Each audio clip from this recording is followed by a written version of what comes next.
brought to you by Infinix.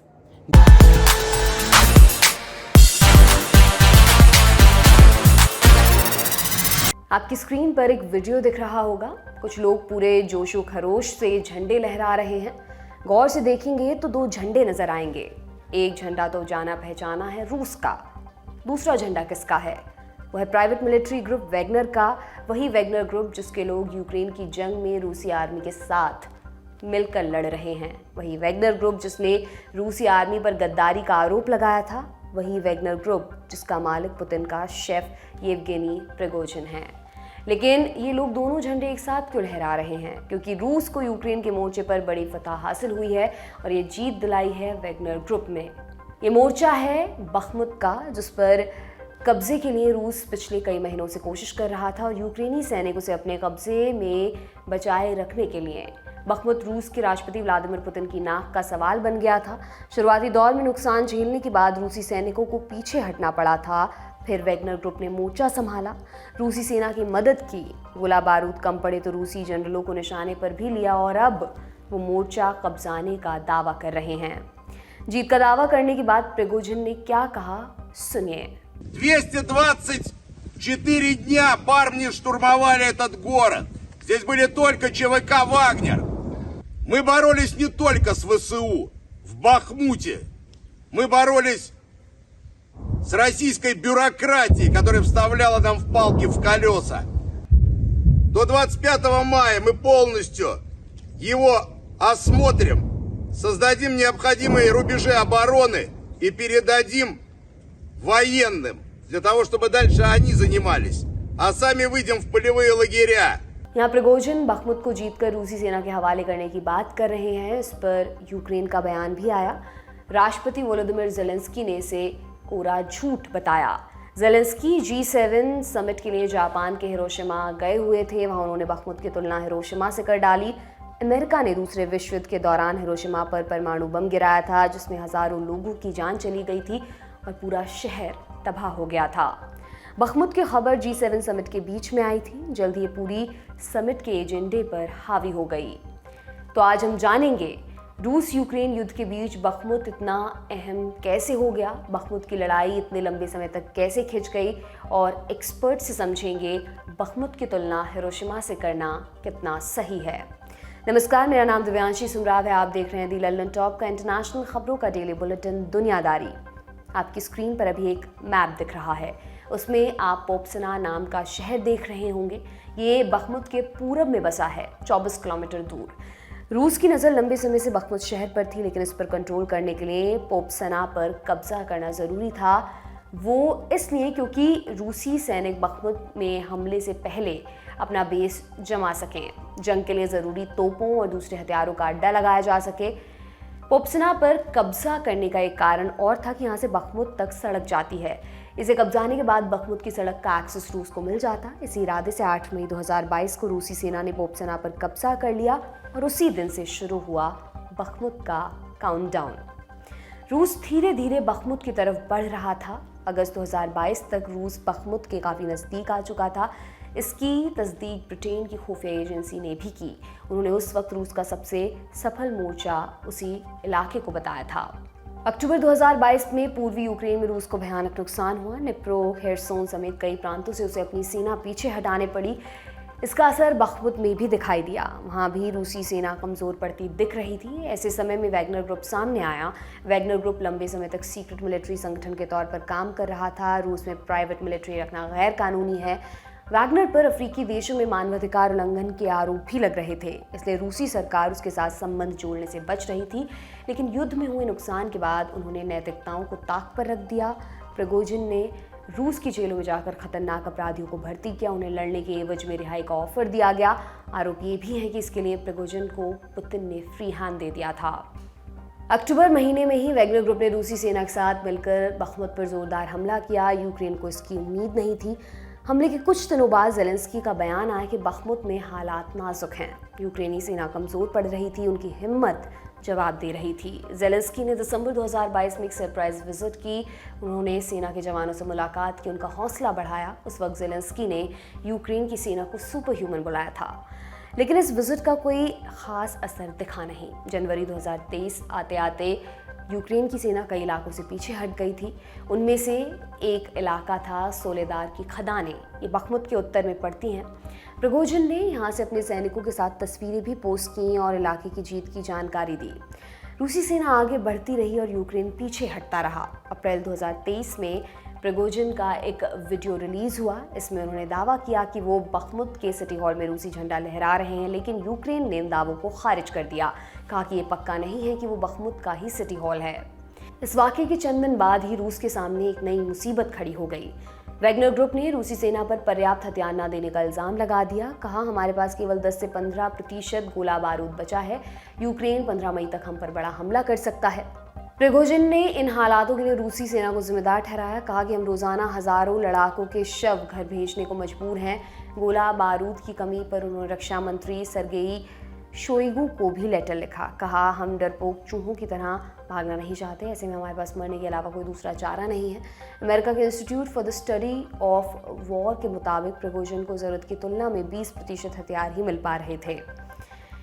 तब Prigozhin ने कहा कि अगर हमें पर्याप्त मात्रा में हथियार नहीं मिले तो हम पीछे हट जाएंगे। उस वक्त पुतिन के एक और वफादार रमज़ान कादिरोव ने अपनी आर्मी भेजने का ऑफर दिया था, लेकिन वो स्थिति नहीं आई। उससे पहले ही रूसी सरकार ने वैगनर ग्रुप के साथ तालमेल जमा लिया। स्थिति संभली और फिर एक बार रूस इस लड़ाई में आगे बढ़ता नजर आया। अप्रैल में ही प्रिगोजिन ने दावा कर दिया कि बखमुत का 80% से ज़्यादा इलाका उसके कंट्रोल में है। यूक्रेन की तमाम जदोजहद के बावजूद बखमुत हाथ से निकलता गया और 20 मई को प्रिगोजिन ने वीडियो रिलीज कर पूरे बखमुत में कब्जे का दावा ठोक दिया है। यूक्रेन ने इस बार भी इन दावों का खंडन किया है। यूक्रेन ने क्या कहा, वो जानने से पहले आप कुछ आंकड़े देखिए। बखमुत की लड़ाई 9 महीने और 3 हफ्तों तक चली। मीडिया रिपोर्ट्स के मुताबिक 20 से 30 हज़ार रूसी सैनिक बखमुत में मारे गए या घायल हुए। ध्यान रहे, घायल और मारे गए सैनिकों का मिश्रित आंकड़ा है। बखमुत की लड़ाई इतनी लंबी क्यों चली? बखमुत की लड़ाई लंबी चलने का कोई कारण नहीं है स्पेसिफिक। कई दौर ऐसे आए हैं जब वो लड़ाई अपने पीक पे गई है, फिर नीचे आई है। इसका जो इंटेंसिफाई हुआ है ये पिछले 3 से 4 महीनों के बीच। बाखमुत की पहली लड़ाई 17 मई 2022 को थी, जब भीषण लड़ाई शुरू हुई थी। उसके बाद कई सारे उतार चढ़ाव आए हैं, लेकिन पिछले खार्किव को रूसियों से छुड़ाए जाने के बाद यूक्रेनियन आर्मी जब उन पर काबिज हो गई अपने अपने 5 से 6% भूमि पर, तब रूसी जो रिट्रीट किए उन्होंने बाखमुत को अपना फ्रंट बना लिया, क्योंकि बाखमुत एक तरह से एक स्ट्रैटेजिक हाईवे पे बसा हुआ है और उसके अगल बगल कई सारे खदान है, खासकर सॉल्ट माइंस बहुत ज्यादा है।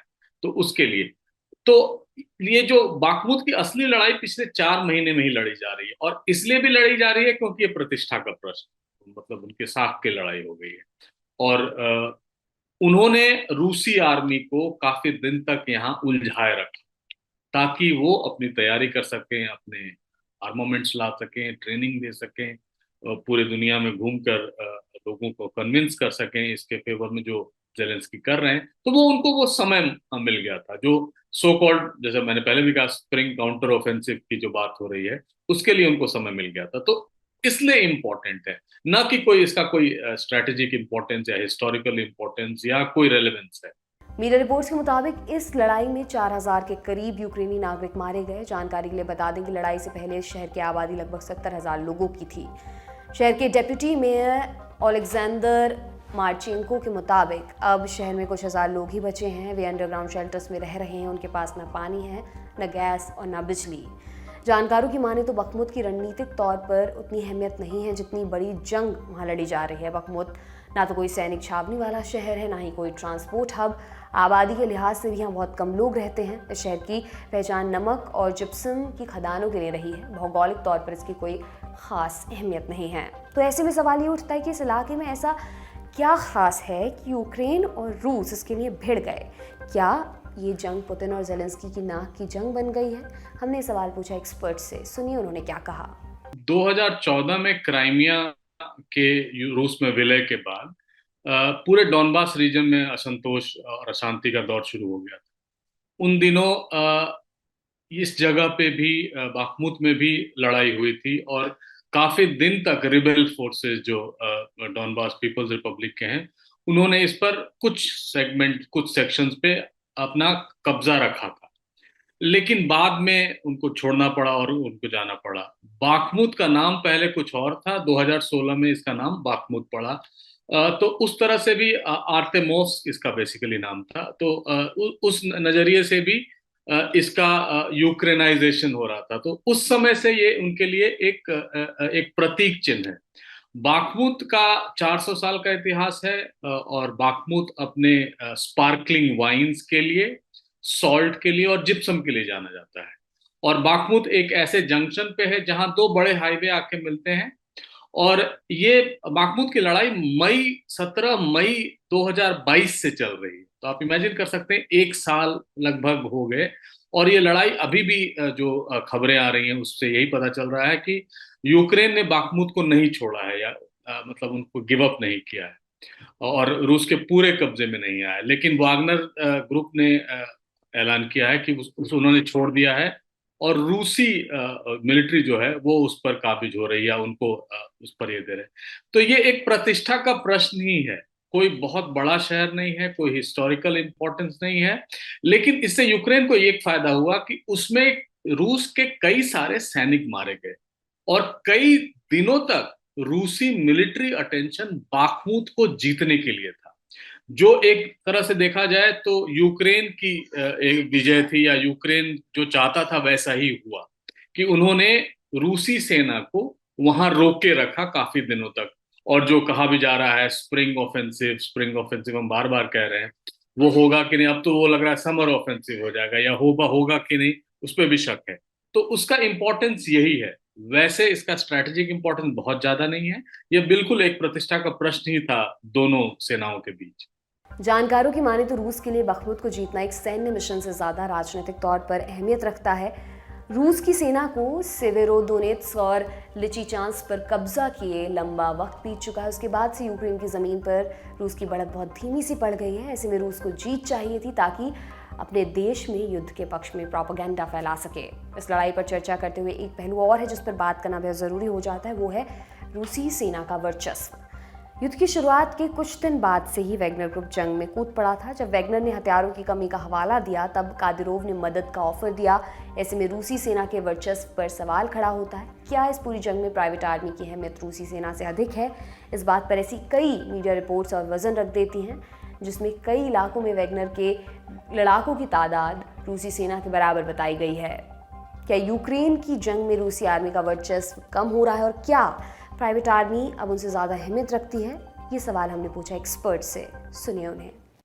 रूसी आर्मी एक ऑर्गेनाइज्ड डिसिप्लिन्ड नेशनल आर्मी है, जिसको आप बहुत सारी लेवरेज नहीं दे सकते हैं, या उनको कंसेशंस नहीं दे सकते हैं। उनको एक डिसिप्लिन में आना होगा।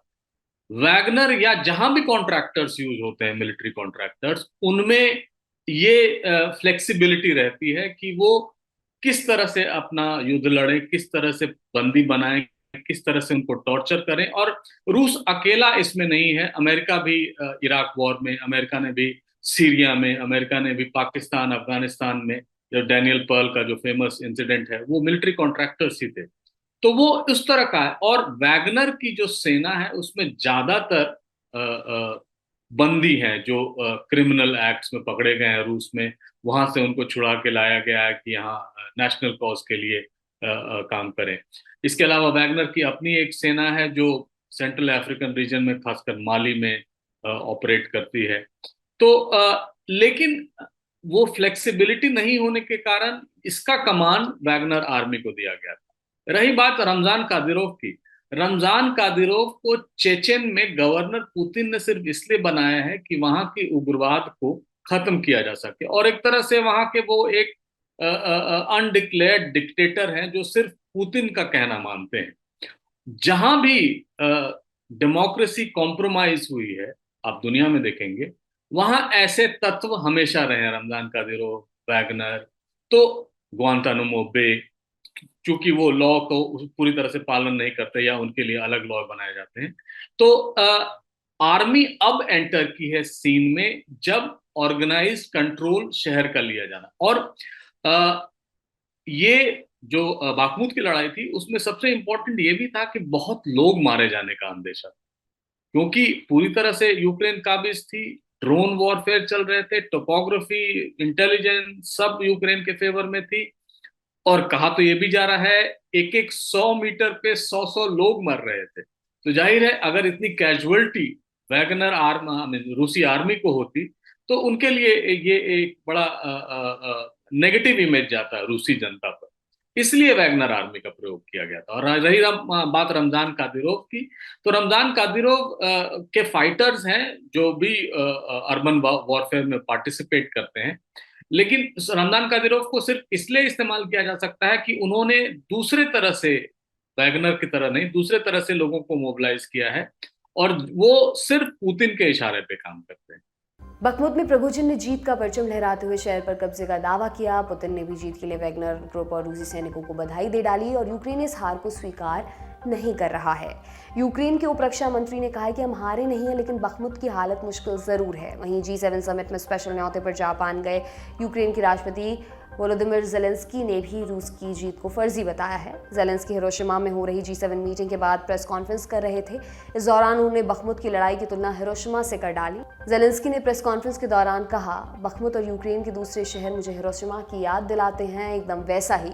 कोई जिंदा नहीं बचा है, सारी इमारतें नष्ट हो चुकी हैं। ज़ेलेंस्की फिल्म एक्टर हैं, टेलीविजन एक्टर हैं, उनको मीडिया और उन पर हाइपरबोल जिसको अंग्रेजी में कहते हैं वो बहुत ज्यादा यूज करते हैं। तो इसकी तुलना हिरोशिमा से तो कभी नहीं की जा सकती, क्योंकि हिरोशिमा एक दूसरे तरह का युद्ध का एक कहा जाए न्यूक्लियर वॉर के लिए जाना जाता है, न कि और उससे हुई तबाही और उससे विकिरण और जो 2 जनरेशन उसके अफेक्टेड हुए उसके लिए ज्यादा जाना जाता है। पूरा शहर तबाह हो गया था, बिल्कुल सही है, या नागासाकी में भी ऐसा हुआ था, पूरा शहर तबाह हो गया था, 80,000 लोग मरे थे। लेकिन ये तो एक प्रोट्रैक्टेड लॉन्ग ड्रॉन वॉर है, एक लंबा युद्ध है जो करीब 1 साल चला और अभी समापन के काल में आ गया है। तो इसकी हिरोशिमा से तुलना करना बेमाने है। सबसे इंपॉर्टेंट ये है ये समझना कि ये एक कॉम्बैट वॉरफेयर हो रहा है जिसमें hand to hand, soldier to soldier और बिल्डिंग टू बिल्डिंग लड़ाई हो रही है। और वैसा हिरोशिमा नहीं था। डिस्ट्रक्शन के लिहाज से, लोगों को मरने के लिहाज से भी वो वैसा नहीं है, क्योंकि वहां 80,000 लोग मरे थे हिरोशिमा में। ये है कि इस शहर में कुछ बचा नहीं है, शायद उसकी वो उससे तुलना कर रहे हो। लेकिन चूंकि वो हिरोशिमा में थे और एक खौफनाक मंजर था हिरोशिमा, तो वो उससे उसकी तुलना करना चाहते होंगे, लेकिन ऐसा बिल्कुल नहीं है कि इसकी तुलना हिरोशिमा से की जाए। यूक्रेन को डर है कि अगर रूस बखमुत पर कब्जा करने में कामयाब रहता है तो उसका अगला शिकार यूक्रेन का चासव या शहर होगा। इसके बाद यूक्रेन का किला ढहने में बहुत देर नहीं लगेगी। ये था हमारा बड़ी खबर सेगमेंट। अब सुर्खियों की बारी। पहली सुर्खी पीएम मोदी के विदेश दौरे से जुड़ी है। 19 जून को पीएम मोदी का 3 देशों का दौरा शुरू हुआ था। पहले चरण में उन्होंने जापान में G7 समिट में हिस्सा लिया। इसी दौरान वो क्वाड की अनौपचारिक बैठक में भी शामिल हुए। इस साल की क्वाड समिट ऑस्ट्रेलिया के सिडनी में होनी थी, लेकिन अमेरिका के राष्ट्रपति जो बाइडेन को जापान से ही वापस लौटना पड़ा डेट सीलिंग की समस्या सुलझाने के लिए। इसके कारण इस बार की क्वाड समिट रद्द कर दी गई। डेट सीलिंग के बारे में हम दुनियादारी में विस्तार से बता चुके हैं। एपिसोड का लिंक आपको डिस्क्रिप्शन बॉक्स में मिल जाएगा। फिलहाल फोकस पीएम मोदी के दौरे पर रखते हैं। 21 मई को PM Modi Papua New Guinea पहुंचे। पापुआ न्यू गिनी के प्रधानमंत्री जेम्स मरापे ने परंपरा तोड़कर एयरपोर्ट पर उनका स्वागत किया। पीएम मोदी को मुल्क के सबसे बड़े नागरिक सम्मान कंपेनियन ऑफ ऑर्डर ऑफ लोगोहू से भी सम्मानित किया गया। इसके अलावा फिजी ने भी उन्हें अपना सर्वोच्च नागरिक सम्मान दिया है। पापुआ न्यू गिनी में पीएम मोदी ने forum for India Pacific islands corporation summit में भी भाग लिया। इस फोरम की स्थापना 2014 में की गई थी। इसका मकसद भारत और पैसिफिक ओशन में बसे 14 द्वीपीय देशों के बीच सहयोग बढ़ाना था। इसकी पहली बैठक नवंबर 2014 में फिजी में हुई थी। पापुआ न्यू गिनी से निकलने के बाद पीएम मोदी ने ट्वीट किया, पापुआ न्यू गिनी की मेरी यात्रा ऐतिहासिक रही। जो प्यार मुझे इस खूबसूरत देश में मिला उसे मैं हमेशा याद रखूंगा। मुझे FIPIC के नेताओं से भी बातचीत का मौका मिला। हमने संबंधित देशों के साथ रिश्ते मजबूत करने पर चर्चा की। मैं शानदार स्वागत के लिए प्रधानमंत्री मरापे का भी आभारी हूँ। अब सिडनी में अलग अलग कार्यक्रमों में हिस्सा लेने के लिए ऑस्ट्रेलिया निकल रहा हूँ। 22 मई को पीएम मोदी ऑस्ट्रेलिया पहुंचे। सिडनी में वो प्रवासी भारतीयों के कार्यक्रम में हिस्सा लेंगे। इस कार्यक्रम को हाउडी मोदी की तर्ज पर आयोजित किया जा रहा है। इसके अलावा उन्हें ऑस्ट्रेलिया के साथ कई द्विपक्षीय मसलों पर भी चर्चा करनी है। पीएम मोदी के दौरे पर हमारी नज़र बनी रहेगी। इससे जुड़े अपडेट्स आपको लंदन टॉप पर मिलते रहेंगे। अब दूसरी सुर्खी की तरफ चलते हैं और ये सुर्खी है बांग्लादेश से। सत्ताधारी अवामी लीग की नेता और बांग्लादेश की प्रधानमंत्री शेख हसीना को फिर से धमकी मिली है जान से मारने की। विपक्षी बांग्लादेश नेशनलिस्ट पार्टी के एक नेता ने वीडियो जारी कर कहा, अब कोई 27 या 10 सूत्रीय मांगे नहीं रखी जाएंगी, हमारी एक ही मांग है, शेख हसीना को कब्र में भेजो। इस धमकी के खिलाफ अवामी लीग ने 21 मई को पूरे देश में प्रोटेस्ट किया। 22 मई को हाईकोर्ट ने पुलिस से जवाब मांगा, पूछा धमकी देने वाले को अभी तक गिरफ्तार क्यों नहीं किया गया। वैसे पहली बार नहीं जब शेख हसीना को इस तरह की धमकी मिली हो। कुछ महीने पहले बीएनपी की एक इकाई वॉलंटियर फ्रंट के नेता ने 1975 के हत्याकांड को दोहराने की अपील जारी की थी। 1975 में क्या हुआ था, ये जानने से पहले एक और किस्सा आपको सुनाते हैं। शेख हसीना पर अब तक 19 दफ़ा जानलेवा हमला हो चुका है। सबसे भीषण हमला अगस्त 2004 में हुआ था। उस समय ढाका में अवामी लीग की रैली चल रही थी। शेख हसीना ट्रक पर बने स्टेज पर खड़ी थी। जैसे ही उनका भाषण खत्म हुआ, ग्रेनेड हमलों की सीरीज शुरू हो गई। वहां खड़े लोगों ने ह्यूमन शील्ड बनाकर शेख हसीना को बचाया। फिर उनके बॉडीगार्ड्स उन्हें सुरक्षित निकाल कर ले गए। हालांकि तब तक पार्टी के 24 नेता और कार्यकर्ता मारे जा चुके थे। 400 से अधिक लोग घायल हुए थे। जब ये हमला हुआ उस वक्त अवामी लीग विपक्ष में थी। सरकार बीएनपी की खालिदा जिया चला रही थी। आरोप लगे कि हमला बीएनपी के नेताओं ने कराया। इस आरोप पर आज तक बहस चल रही है। अक्टूबर 2018 में ढाका की एक अदालत ने इस हमले के लिए 38 लोगों को दोषी ठहराया। 19 को मौत और 19 को आजीवन जेल की सजा सुनाई गई। 2001 से 2009 तक विपक्ष में रही अवामी लीग 2009 में चुनाव जीत गई। शेख हसीना ने प्रधानमंत्री पद की शपथ ली। वो तब से इस कुर्सी पर बनी हुई है। खालिदा जिया का क्या हुआ? 2006 में उनका कार्यकाल खत्म हो गया। नया चुनाव होने से पहले देश में हिंसा शुरू हो गई। फिर कुछ समय के लिए सैन्य सरकार ने शासन किया। इस दौरान खालिदा जिया पर करप्शन का केस चालू हुआ। 2018 में उन्हें 17 वर्षों की जेल हुई। मार्च 2020 में मानवीय आधार पर उन्हें रिहा कर दिया गया, लेकिन राजनीतिक गतिविधियों में हिस्सा लेने पर रोक लगी है। बीएनपी ये रोक हटाने और प्रधानमंत्री के इस्तीफे समेत 10 मांगों को लेकर अवामी लीग की सरकार के खिलाफ आंदोलन करती रही है। कई दफ़ा ये मांग हिंसक भी हो जाती है। हालिया धमकी सी की एक कड़ी है।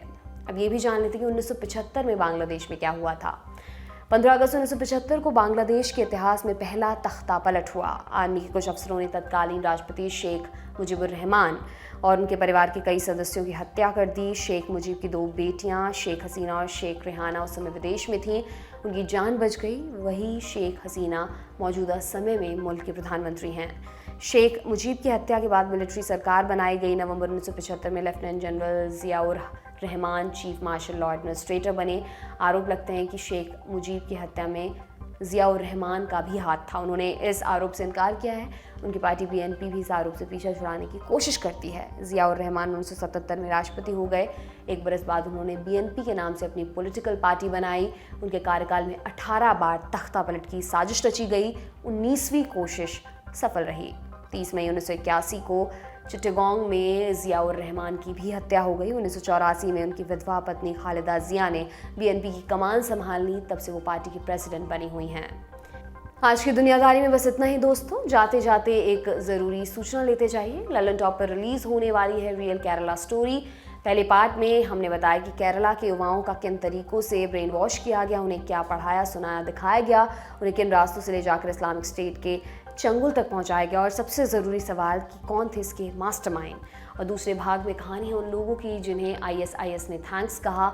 उन लड़कियों की कहानी है जिनके इस्लामिक स्टेट ज्वाइन करने और धर्म परिवर्तन करवाने की कहानियाँ चलती हैं। और जेलों में बंद ये लड़कियाँ क्या इंडिया आ पाएंगी, क्या ये इंडिया वापस आना चाहती हैं, और क्या भारत सरकार इनके प्रत्यर्पण के लिए तैयार है। और कुछ दिनों के इंतजार के बाद हमारी केरला स्टोरी की पूरी डॉक्यूमेंट्री एक पार्ट में देखेंगे इस सप्ताह के अंत में, यानी शनिवार 27 मई 2023 दोपहर 3 बजे। अब कल आपसे मुलाकात होगी, इसी उम्मीद के साथ विदा लेती हूँ। शुक्रिया, शुभ रात्रि।